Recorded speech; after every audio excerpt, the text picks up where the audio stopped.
Hello everyone, फेरि आइपुगेँ होइन म अर्को नयाँ भिडियो लिएर। फेरि आज चाहिँ बिहानै फिसिङ गर्न जाँदैछौँ। 3 जना रडहरू छ, 2 जना अगाडि जाँदैछ, 2 जना सिकारी। हामी चाहिँ स्न्याक हेडको खोजीमा। स्न्याक हेड पारिन्छ यो पारि मजाले। आइपुग्यौँ। अघि आएको त्यो भिडियो गर्न चाहिँ बिर्सेछु, अन्त खेलेको लाग्दैन, अहिलेसम्म लागेको छैन। अघि एउटा टोकेको थियो तर के गर्नु, दुःख झरीको झुन्डेन। खेल्दैछौँ, हेरौँ लाग्छ होला भन्ने। पार्नु उठाउँदा सरी के लाग्छ होला होइन, पार्नै पर्छ। फेरि त्यो अघि टोकेको जग्गामा फेरि जाँदैछु खेल्नुलाई। के थाहा बा परिहाल्छ फेरि। गतिलो छ त भट्टरी। यो दाले पारेकै 3टा भइसक्यो नि उसले पारेको। थेट यो चाहिँ मेरो बल्छी हो, मेरो बल्छी उसले ट्राई गर्दै थियो, पारे हेर।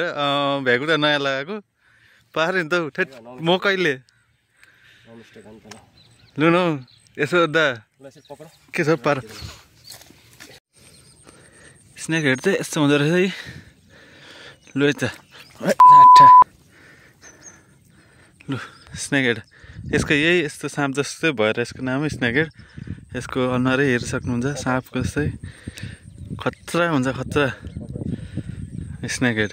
2टा परेछ, यो लगभग आधी 1 किलोको होला। हल्का दिनु परेन। यो पनि यो आधा किलोहरू अलिक बेसी छ होला, आधा किलोहरू। अन्त पार्ने चाहिँ ऊ मान्छे यसो चिज गरिदेऊ न। अन्त खतरा भएको छ नि त दादा। अन्त अस्ति 4टा एकै दिनमा।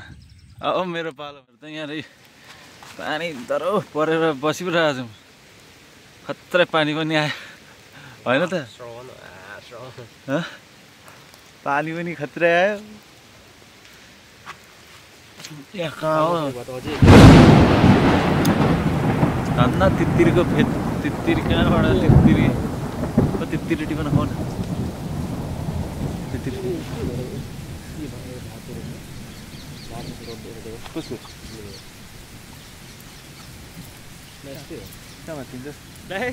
फेरि पारेछ, फेरि पारेछ, फेरि परो, फेरि परो।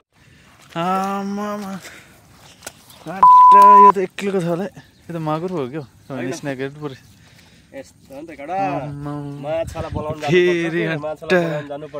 यो मान्छे त खत्रै भइसक्यो त जाँटा। आफू त एउटामा लाग्दैन। अम्बो कति लाग्छ त, नदेखाऊ माथिबाट चाहिँ जाँट। एकछिन एउटा फोटो पनि खिचिदिन्छु मजाले। लु है त मलाई ज्ञान पेल्दैछ यहाँ। धेरै हुनुपर्छ भन्दैछ। लु है त हुँदैछ है भाइ, खतरा। यो त यो हो स्न्याक हेड, कब्रा स्न्याक हेड। लगभग यो 1.5 किलो हो नि। कब्रा स्न्याक हेड यसो त 2 किलोसम्मको हुन्छ। यो चाहिँ अलिकति 1.5 केजी छ जस्तो लागिरहेछ। यो खतरा। आजको त पार्टी हुने हो त हाम्रो त। कति माछा खाने यहाँनिर? अघिकै 3टा भयो, यहाँ यो एउटा 4टा। अचानक आयो कि आयो होइन, अनि यसो छोड्यो हो। अनि फेरि आएको जस्तो लागेन, फेरि लाइले तानेको त फेरि आएर खप्पै खायो नि त। 2टा हुक भएछ नि त, 2टा हुक धसेछ हो। अनि कहाँ छोड्छ त जाट्ठा। है त गाइस, अब भने चाहिँ लास्ट। बिहान 7 बजीदेखिको आएको, अहिले 5 बजे होला लगभग। अन्त खेलेर हात्तु। आज चाहिँ ऊ मात्रै सिकारी भयो। मैले त एउटा पनि पारिनँ। त्यही 4टा पारेको थियौँ, एउटा चाहिँ वतिलो थियो। त्यो चाहिँ गयो, त्यो त्यही भाग्यो त्यो। अन्त बाँचेको चाहिँ खालि अब 3टा रह्यो। तर यो सबै उसले पक्रेको, मैले त सकिनँ। अब केही छैन, भोलि आइन्छ फेरि, भोलि पर्सि। त आजको लागि यति नै। फेरि अर्को भिडियो लिएर आउने छु।